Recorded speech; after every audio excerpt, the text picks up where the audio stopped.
La malformación anorrectal significa que la vía urinaria, la vagina y el recto se juntan y salen en un orificio y solo se ve un hoyito en la región del perineo. El 90% de estos pacientes tienen alteraciones a nivel urológica o renal, pueden llegar a tener falla renal y requerir trasplante renal. De los cirujanos pediatras colorectales somos como 20-22. Mi objetivo en la vida y por lo que estudié esto es porque la gente conozca que existe y para poder ayudar a más niños. Al final vale 100% la pena. Cada lágrima, cada grito, cada enojo vale 200% cuando ves a un niño que le va súper bien. Se te olvida todo lo valioso.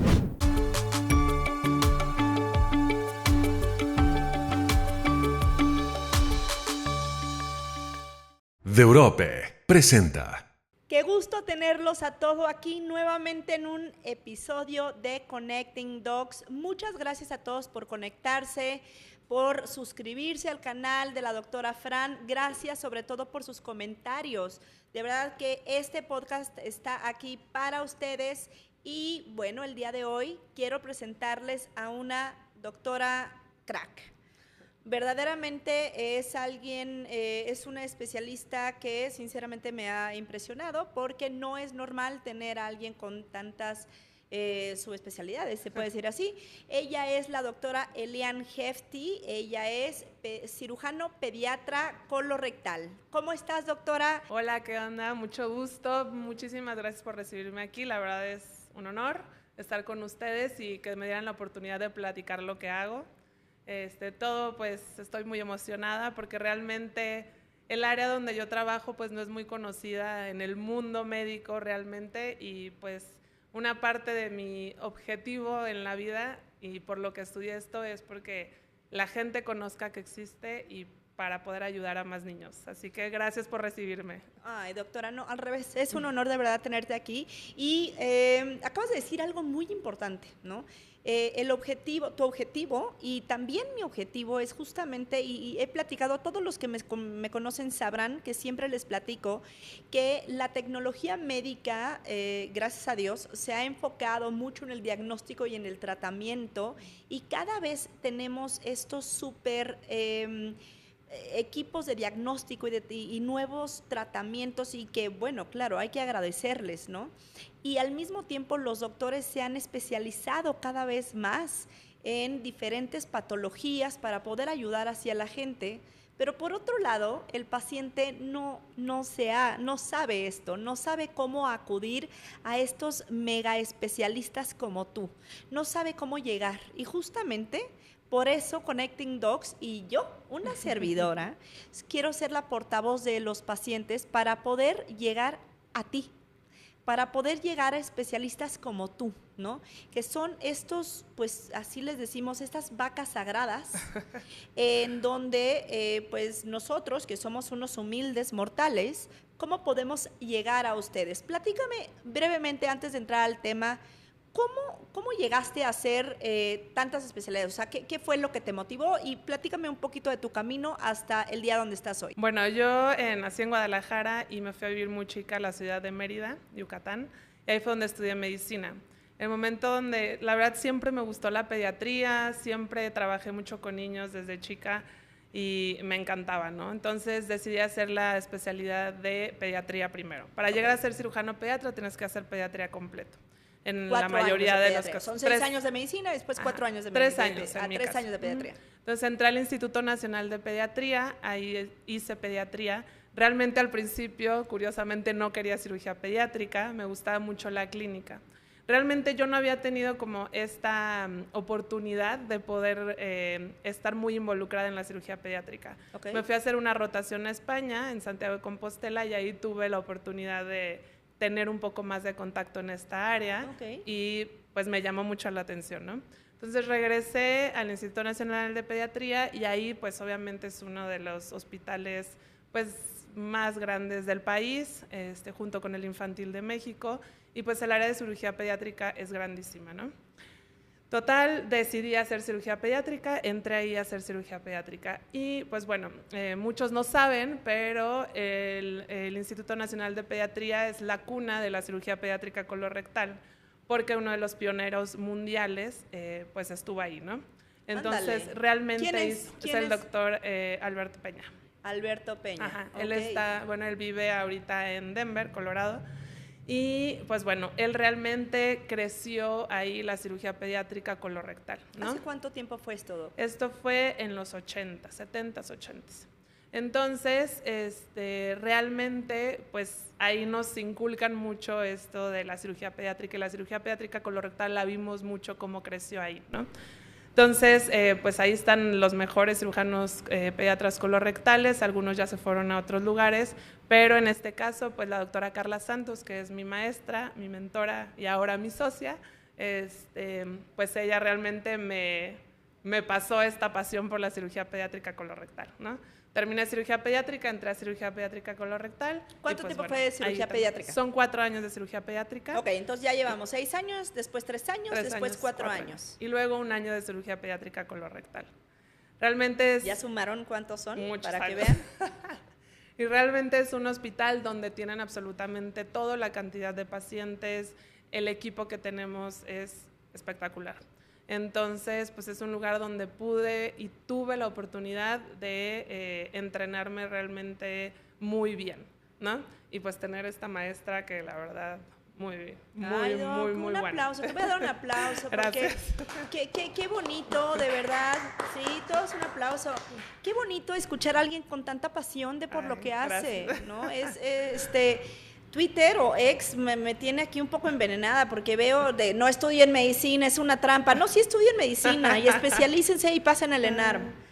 Pásenlo y échenle ganas igual que la Doc y para que tengamos gente como ella y en Connecting Docs. O sea, nada más, nada más. Ok, hablemos entonces, Doc. Pongamos el tema en la mesa. A ver, platiquemos. ¿Cuáles son, si lo puedes enlistar, si es posible, cuáles son las principales patologías que tú ves como especialista de cirugía pediátrica colorectal? ¿Cuáles dirías, me gustaría que las enlistes, si es posible, en menor a mayor gravedad? Ok, de menor a mayor gravedad, empecemos. Estreñimientos que son severos, o sea, ¿qué significa? Que ya pasó por el pediatra, ya pasó por el gastroenterólogo pediatra, le dan tratamiento con múltiples medicamentos y no funciona, ¿no? Okay. Entonces son estreñimientos que la verdad son un poco frustrantes para los papás, para los médicos, para los gastroenterólogos, y ahí es cuando nos los mandan a nosotros. ¿Por qué? Porque hay que descartar que no haya otra cosa que es lo que esté causando el estreñimiento, ¿no?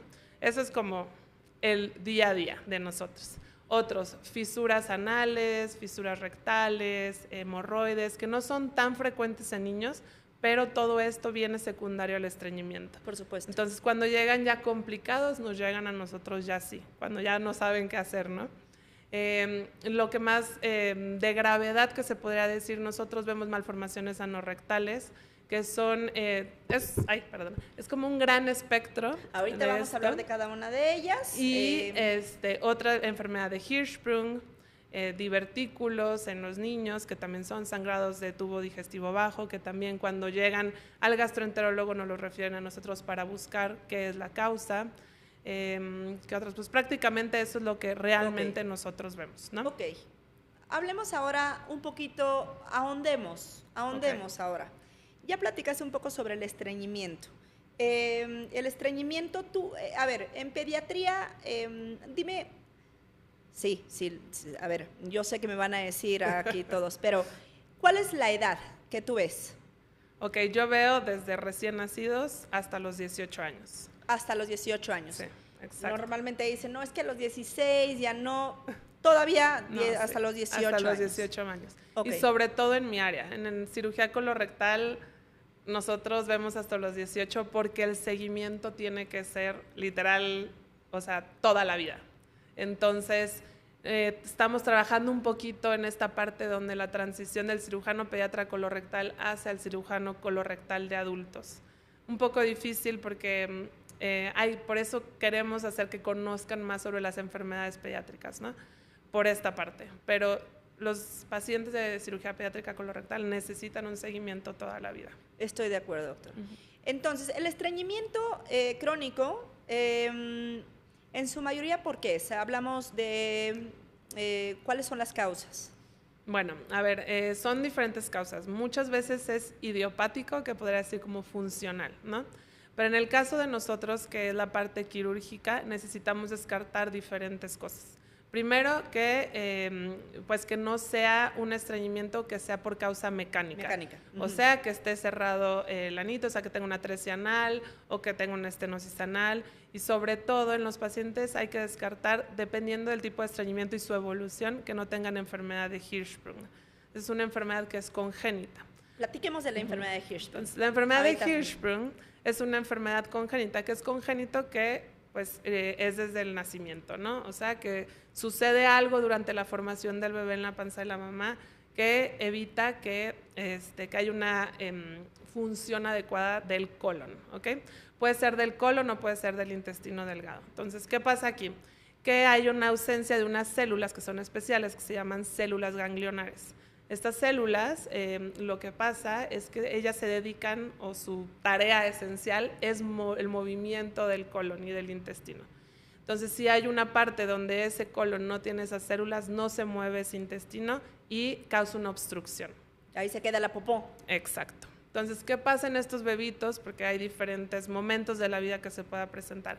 Pero en estos bebitos que nacen con enfermedad de Hirschsprung se pueden complicar. ¿Por qué? Porque no pueden hacer popó, o sea, los primeros días de vida no hacen popó, y entonces puede haber una perforación intestinal. Y ahí es donde es la urgencia, ¿no? Por supuesto. Entonces, puede presentarse en ese momento de la vida, puede presentarse como un estreñimiento crónico en un niño ya un poco más grande. Esos estreñimientos que no, por más medicamentos que les dan, pues no funciona adecuadamente, están bien una temporada, luego regresan otra vez y así, y ya nos llegan a nosotros, pues obviamente con un estreñimiento ya severo, que no mejora con medicamentos, y entonces hay que buscar si puede ser enfermedad de Hirschsprung, ¿no? Perfecto. Entonces, esta enfermedad se diagnostica con una biopsia rectal. ¿Por qué? Porque el 100% de los pacientes con enfermedad de Hirschsprung van a estar enfermo el recto. ¿Y qué tan frecuente es aquí en México la enfermedad de Hirschsprung? Pues mira, no tenemos como una incidencia, o sea, un reporte, una incidencia mexicana, pero más o menos la incidencia que se reporta mundial es 1 en 2000, 1 en 2500. Bueno, no es tan poco frecuente. No es tan poco, tampoco es muchísimo. Exacto. Pero como, o sea, yo siempre les digo a los pediatras y a todos los que pues tratan niños y todo, pues que la tengan en mente. No significa que tiene que ser, pero que piensen en ella, porque no podemos pensar en algo que no conocemos. Claro. Entonces, pues por eso es que me gusta hablar mucho de este tema. Ok, y eso lleva a lo que mencionabas, fisuras anales, hemorroides. Cuéntame de eso. Ok, entonces cuando nosotros tenemos un estreñimiento crónico, pues obviamente pues es todo muchas cosas, ¿no? Un ciclo, ¿no? Un ciclo, o sea, exacto. Si no puedes, entonces... Y como yo les digo a los papás, pues obviamente nadie tiene por qué tener estreñimiento y nadie tiene por qué sufrir, ¿no? Entonces ¿Podemos saber, Doc, cuáles son? Yo hago preguntas como si fuera paciente, ¿eh? Porque aquí me preguntan, ¿qué es lo normal de hacer popó en un niño? Lo que yo siempre les digo, no es que sea diario, o sea, me refiero a que puede hacer popó diario, pero a ver, si tiene sangrado, si le duele, si hace dura la popó, entonces eso significa que está estreñido, porque puede hacer diario y tú vas a decir, perfecto, pues no es estreñido porque hace diario, pero no, porque puede tener ciertas características. Ahí con sus popós de conejito. Exacto. Entonces, ¿cómo debe de ser realmente la popó? Tiene que ser, voy a decirlo así como coloquial. Dilo como te venga del corazón. Como si fuera pasta de dientes, ¿ok? Y que no duela, que no sangre. Puedes pujar un poquito, sí, pero no tiene que doler. ¿Ok? Entonces siempre les digo eso a los papás, porque realmente no es que están todos los criterios de las guías y todo, sí nos podemos basar en eso, pero también hay que ver la clínica del niño, ¿no?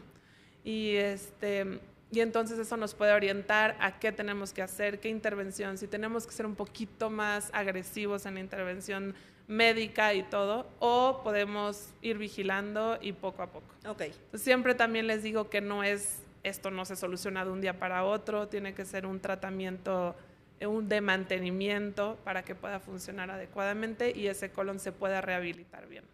Ok.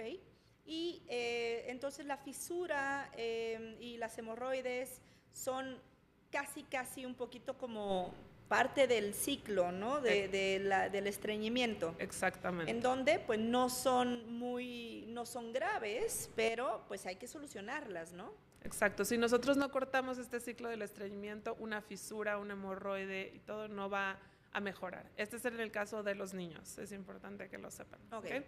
Entonces, una vez que mejoramos ese estreñimiento, mantenemos, entonces esas heridas van a funcionar, o sea, se van a solucionar. Ok. ¿Cuál sería el tercero en la lista, doctora? A ver, dijimos fisuras, hemorroides, las malformaciones anorrectales. Platiquemos de eso, por favor. ¿Cuáles son las principales? Las malformaciones anorrectales, igual es un amplio espectro porque son muchísimos tipos. Hay desde, se podría decir, sencillas hasta complejas, ¿no? Una malformación anorrectal es cuando el ano no está donde debe de estar, ¿no?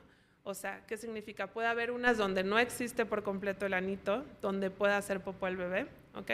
O puede ser que exista una fístula, o sea, hay una comunicación del colon y del recto hacia otra parte, en la parte donde debería de estar el ano. Exacto, una fístula es una comunicación donde no debe de existir. Donde no debe de existir, exacto. Entonces puede estar en la vagina, puede estar abajito de la vagina, entre la vagina y donde debería de estar el anito. Entonces, eso es el tipo de malformaciones congénitas que nosotros vemos más frecuentemente, ¿no? Ok, cuéntame, en México, ¿cuál es la, perdón? No te preocupes. Desgraciadamente tampoco tenemos como una incidencia Qué mexicana. Lástima, ¿no, doctora? La verdad es que sí hay que promover todos los que nos están escuchando, de PubMed, de todos los que hacen investigación, deberían pues sí, tenemos pocas estadísticas. Nosotros tratamos de hacer nuestra propia estadística. En el Instituto En el instituto, exacto. Y bueno, hemos ido de los 10 años para acá, que es donde la doctora Carla, que es mi maestra, fue que empezó en el instituto, y desde ahí ella lleva su estadística, ¿no? Okay. Pues realmente la incidencia de las malformaciones anorrectales más o menos es 1 en 4,000, 1 en 5,000 recién nacidos vivos, es un poco más frecuente. Y pues como te decía, hay unas que son mucho más sencillas y otras más complejas, ¿no? Claro. Entonces, las más frecuentes en las niñas son cuando la fístula está en el periné, que significa que es donde está entre la vagina y entre el ano, ¿no? En el periné o vestibular, que es vestibular donde empieza la vagina. ¿Okay? Esas son las dos más frecuentes. Y en los niños es cuando la fístula está a la vía urinaria, ¿ok? O sea, recto, o sea, en la uretra, se podría decir. Entonces, dependiendo del tipo de malformación anorrectal, son las intervenciones que nosotros tenemos que hacer cuando nacen esos bebés, ¿no? Si hay una fístula donde nosotros podemos ver que salga popó, entonces no tenemos y puede salir la popó ahí, entonces no hay riesgo de que ese intestino se perfore, ¿ok?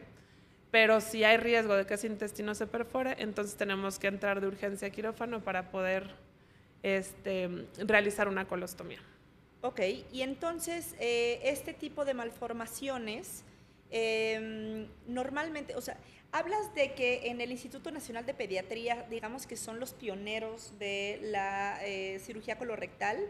Platiquemos un poco también sobre la parte privada. ¿Dónde pueden ir la gente? Ahorita te voy a preguntar, por supuesto, tus redes sociales y dónde van a encontrarte, pero hablando un poco de los subespecialistas que ven este tipo de malformación, este tipo de patologías, ¿dónde se encuentran más? Bueno, realmente la concentración está aquí en México, de los cirujanos pediatras colorectales. Somos pocos realmente en México, aproximadamente somos como 20, 22. 22 en más todo el territorio menos. Nacional. Exacto. Y entre unos 4 o 5 están fuera del país, en Sudamérica, en Colombia, en Bolivia, sobre todo, y en Argentina, ¿no? Wow.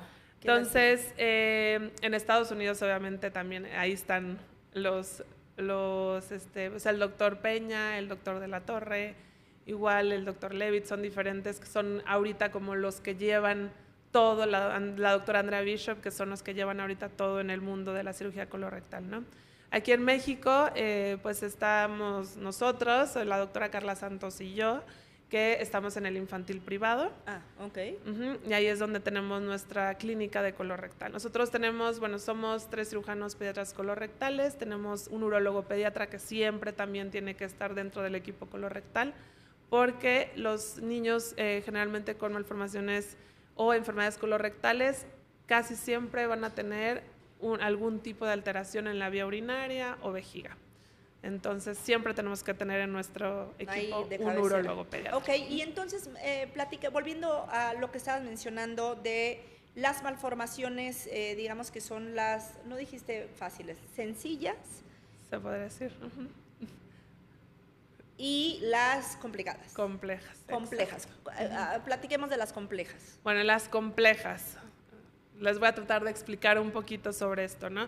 Sí, bájalo a nivel sí. humano. Entonces, ¿qué es lo que sucede con las complejas? Por ejemplo, en las niñas, cuando la malformación anorrectal se llama malformación anorrectal tipo cloaca, que significa que la vía urinaria, la vía genital, que es la vagina, y el recto salen por un mismo orificio, ¿ok? O sea, se juntan realmente los tres caminitos y salen en un orificio y solo se ve un hoyito en la región del perineo.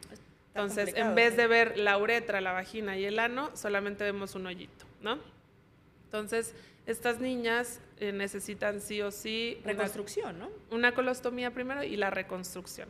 ¿Qué es lo que sucede con estas bebés? Pues obviamente que hay que separar la uretra, la vagina y el recto y acomodarlos donde deben de estar, ¿no? Entonces pues es complejo, ¿por qué? Porque entra la parte genital, entra la parte urinaria, tenemos que entrar con urólogo. Prácticamente el 90% de estas pacientes tienen alteraciones a nivel urológica o renal, entonces pues también hay que reconstruir esa parte y sobre todo hay que cuidar mucho esos riñoncitos. ¿Por qué? Porque pueden llegar a tener falla renal a muy temprana edad y requerir trasplante renal. Entonces para nosotros es como súper importante tener los riñones en mente. Por supuesto, doctora. Uh-huh. ¿Alguna otra malformación compleja? En los niños podría ser como el mismo caso, pero es que la fístula, o sea, la conexión entre el recto y la vía urinaria está hasta la vejiga. Entonces es muy alta esa comunicación y entonces también conlleva una cirugía mucho más compleja. ¿Cómo? A ver, ¿la fístula dónde está? O sea, el recto y el recto que debería de estar abajo, ajá, entonces está comunicado directamente con la vejiga.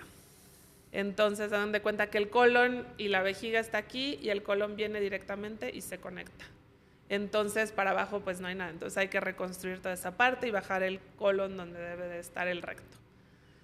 Entonces también, pues obviamente es una cirugía muy compleja. ¿Y cuál es la sintomatología de, por ejemplo, estos pacientes, no? O sea, de estos bebés, pues obviamente cuando nacen, pues pueden haber niños que no tienen ano y esos generalmente son cuando las fístulas pueden estar un poquito más altas y las otras es que el anito no lo tienen donde debe de estar y se ve la fístula en otro lugar.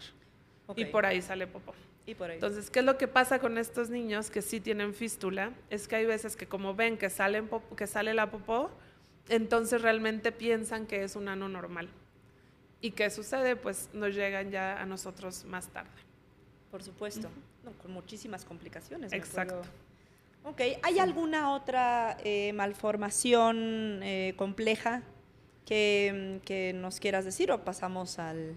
No, pues realmente estas son como las más frecuentes que vemos, las que realmente yo creo que vale la pena que todos conozcan y sepan y tengan idea de que existen y que en caso, por ejemplo, médicos generales, pediatras, que puedan saber que existen esas y con quién tienen que referir a sí, a fíjate estos que justo estaba platicando ahorita con el Ciro y con César de las Cumbres de Salud, en donde fue el secretario de salud, fue la persona de la OPS quien hablaba de la importancia del primer nivel de atención, ¿no? El primer nivel de atención, y tú y yo de hecho lo platicábamos aquí afuera, los médicos generales tan mortales que somos, pues somos la primera cara de la salud en México y realmente no estamos educados para poder saber a dónde referir y a quién referir, ¿no? Justo. Es importantísimo que los médicos generales sepamos, no solamente los pediatras, los médicos generales sepamos hacia dónde derivar a estos pacientes y saber que es directo saltarse el segundo nivel y llegar directo al tercer nivel de atención, ¿no, doctora? Sí, claro. O sea, justo creo que es muy importante porque realmente, pues la gente igual y la gente que no tiene tantos recursos o la gente que no tiene el recurso de llegar a un subespecialista tan rápido, ¿no? Entonces, estas personas que llegan con el primer contacto y que llegan y dicen, tengo esto, tengo a mi bebé que tiene esto, pues obviamente, pues prácticamente todas las personas van a darte toda su confianza, ¿no? Y te llevan a su bebé o a su familiar o ellos mismos, ¿no? Entonces es súper importante esta parte que tú dices, donde tú sepas como primer contacto a dónde mandar o a dónde referir. Claro, ¿no? hacer una hoja de referencia Exacto. al tercer nivel de atención directo, ¿no? Y que sea lo más rápido posible, ¿no? Y que no tengan que esperar todo este tiempo. Entonces, por supuesto, porque la situación apremia. Exacto. O sea, realmente puede haber una perforación. Justo. ¿En cuánto tiempo se hace una perforación? O sea, en las primeras 48 horas de vida, si pues ese bebé no, es tiene una urgencia. Exacto. Entonces, yo la verdad, lo que más me interesa es que, pues como les digo siempre, pues no aprender a ver lo normal para que puedas identificar lo anormal, ¿no? O sea, si tú ves que o algo no te hace sentido o algo ves anormal, pues más vale a veces exagerar un poco a que realmente te tardes más en referir a ese paciente. Estoy totalmente de acuerdo contigo, Doc. Y justamente en Connecting Docs lo que intento hacer es referir pacientes que no saben cómo llegar a ustedes, ¿no? Entonces, pues, de verdad te felicito por esta trayectoria. Ay, muchas gracias. De verdad, ¿no? No es fácil, seguramente no ha sido fácil para ti y lo voy a decir, sí lo voy a decir, siendo mujer, ¿no? Me imagino que ha sido complejo poder llegar hasta donde estás y de verdad, muchas felicidades. Gracias por todo tu trabajo. Gracias de parte de todos los niños que seguramente has salvado. Me puedo imaginar que hay muchísimos niños que han llegado a tus manos y te felicito. Me imagino también que pocos niños son, con respecto a las malformaciones, llegan, ¿no?, a edades 9 años, 8 años, en su mayoría son urgencias, como lo platicábamos, y son inmediatas, ¿no? O sea, tienen que ser en recién nacidos.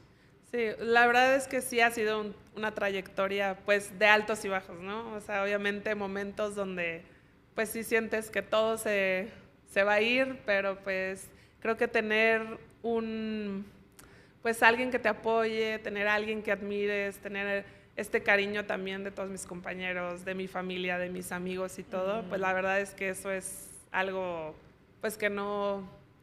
O sea, que es realmente necesario, ¿no? Y al final vale 100% la pena. Creo que yo ni siquiera me puedo imaginar estar haciendo otra cosa en este momento de la vida. Y pues ahora sí que cada lágrima, cada grito, cada enojo, cada todo vale 200%, porque cuando ves a un niño que le va súper bien y que está muy bien todo, pues... se te olvida todo lo demás. Valió toda la pena. Sí. Muchas felicidades, doctora. Muchas gracias. Platícame cuáles son tus datos, dónde te pueden encontrar, además que en Connecting Docs, obviamente. Bueno, ahorita estoy en el Hospital Infantil Privado, el Star Médica, está en la Nápoles. Ahí tengo mi consultorio junto con la doctora Carla Santos Jasso, que también es cirujana pediatra colorectal. Y pues ahí estamos prácticamente. Próximamente voy a tener consultorio en Mérida también. Voy a empezar a ir para allá.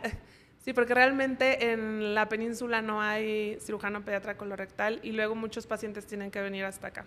Okay, entonces, pues es una manera también de poder ayudar un poco más allá, porque también pues es muy costoso estar yendo. Normalmente están todos los especialistas y subespecialistas están aquí centralizados, ¿no? Qué bueno que vas, doctora. Sí, y creo que es una oportunidad también para darles un poco más facilidades a ellos, porque son seguimientos muy largos, las cirugías también, el postquirúrgico es un poquito tedioso, entonces pues bueno, vamos a ver cómo nos vamos organizando. Y pues realmente es que lo que les digo a los papás siempre es que pues estamos para ayudarlos, sí hay una luz al final del camino, es un poco complejo todo, pero pues realmente para eso estamos. Entonces, dime, ¿tienes redes sociales donde te pueden encontrar? Estamos, bueno, en Instagram estoy como Colon Kids, entonces ahí me pueden encontrar. Colon Kids, obviamente aquí lo voy a poner. aquí para que la vayan a buscar, para que le den like y para que vayan a consulta si es necesario, o si conocen a alguien que pudiera tener algo con el respecto. Exacto. Entonces, pues, muchísimas gracias, lo que necesiten y pues ahí estamos. Muchas gracias por venir, doctora. Les agradezco a todos haber escuchado este episodio de Connecting Docs. Es muy importante, sinceramente, estos temas que hemos platicado y todos los temas y todos los doctores que invito, lo hago por ustedes y para ustedes de Educación a la Salud. Recuerden que aquí está la doctora Fran como portavoz de los pacientes, estoy aquí para ayudarla y, por favor, vayan a YouTube, síganme, denme like, comenten, vayan a Instagram, a Facebook, a TikTok, lo que sea, lo que quieran, cualquier pregunta, aquí estoy para ustedes siempre. Les mando un fuerte abrazo y nos vemos en el siguiente episodio. Bye, bye.